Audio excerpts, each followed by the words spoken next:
தனுர் ராசி அன்பர்களே, ஏப்ரல் மாதத்தில் உங்கள் ராசியை குரு பார்த்துட்டு இருக்கிற ஒரு நிலையில் உங்கள் ராசிக்கு பாக்யாதிபதினு சொல்லக்கூடிய சூரியன் 4, 5ஆம் இடங்களில் சஞ்சரிப்பார். ராசிக்கு பூர்வ புண்ணியாதிபதி அப்படின்னு சொல்லக்கூடிய செவ்வாய் 4ஆம் இடத்துல சஞ்சரிக்கிறார். சுக்கிரன் 5, 6ஆம் இடங்களில் இருக்கார். ஜீவனாதிபதியான புதன் 3, 4ஆம் இடங்களில் இருக்கார். இதெல்லாம் தான் கிரக நிலை. இதில் ஃபஸ்ட்டு அப்படின்னு பார்க்கும்போது ராசியாதிபதி குரு அவர் வருடக்கோள் பார்த்துட்ருக்கார் ராசியை.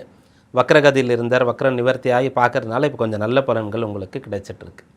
அதன் பிறகு ராசியாதிபதி அப்படின்னு சொல்லக்கூடியவரை தாண்டி சூரியன் பாக்யாதிபதி இவர் 4ஆம் இடத்துல இருக்கார் அப்படின்னு சொன்னால், அந்த 4ஆம் இடம்ன்றது பொதுவாக ஒருத்தரை சுகஸ்தானம்னு சொல்லுவோம். சுகஸ்தானம்னு சொல்லும்போது நல்ல வீடு, மனை, அவங்களுக்கு வண்டி, வாகனங்கள், வேலை ஆட்கள், தேவையான வசதிகள் இதெல்லாம் கிடைக்கும். எப்போதும் அவங்கள சுற்றி மனிதர்கள் இருப்பாங்க. சுற்றமும் நட்பும் சூழ அவங்க இருப்பாங்க. அவங்களுக்கு தேவையானது எல்லாமே கிடச்சிடும். தனிமை இருக்காது. நல்ல விஷயம்னாலும் மற்றவங்களோட சேர்ந்து அதை கொண்டாட முடியும்.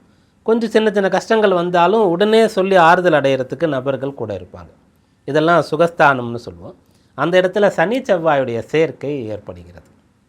அப்போ நீங்கள் என்ன பண்ணணும்னா, எதையுமே யாரையுமே எதிர்பார்க்கவே கூடாது. இந்த மாதத்தில் உங்களுக்கான எல்லாமே நீங்கள் தான் செய்து கொள்ள வேண்டியதாக இருக்கும். ராசியாதிபதி ராசியை பார்க்குறாரு இல்லையா, அப்போது உங்களுக்கான அனைத்தையும் நீங்கள் தான் செய்து கொள்ள வேண்டியதாக இருக்கும். ஆசிரியர் நடத்தக்கூடிய பாடம் புரியல அப்படின்னு சொன்னால் நீங்கள் போய் கேட்கும்போது அவர் மறுபடியும் கூட சொல்லுவார். அதுவும் புரியலைன்னா நீங்கள் என்ன பண்ணுவீங்க?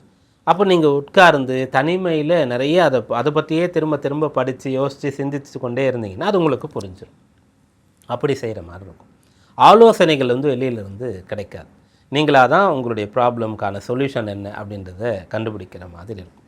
உடல் உபாதை ஏற்பட்டாலும் கூட எதனால் இது வந்தது, நம்ம என்ன பண்ணோம், என்ன மிஸ் பண்ணோம் அப்படின்ற மாதிரி யோசித்து நீங்கள் அதை போய் மருத்துவரிடத்தில் சொல்லி சரியான அந்த வைத்திய முறையை அடையக்கூடிய ஒரு வாய்ப்பு இருக்கும். அதனால் உங்களுக்கானது எல்லாமே நீங்கள் தான் செய்து கொள்ளணும். தன் கையே தனக்கு உதவின்னு சொல்லுவாங்க இல்லையா, அது இப்போ நீங்கள் பார்க்கலாம். அப்புறம் அந்த சூரியன் 5ஆம் இடத்திற்கு உச்சபலம் அடையும் போது பாக்யாதிபதி பூர்வ புண்ணியஸ்தானத்திற்கு வரார். அப்படின்றதுனால உங்களுக்கான துறை எது, உங்களுக்கான எந்த ஊருக்கு, எந்த திசையில், எந்த நாட்டுக்கு நீங்கள் போகலாம், என்ன படிக்கலாம், எந்த வேலைக்கு முயற்சி பண்ணலாம், உங்கள் சுயதொழில் வியாபாரம் உங்களுக்கு இருக்கா இல்லையா, வரும்னு சொன்னால் அது எது, இதெல்லாம் உங்களால் தெரிந்து கொள்ள முடியும். தீபம் அகர்பத்தி, ஒரு தெய்வீக அனுபவம்.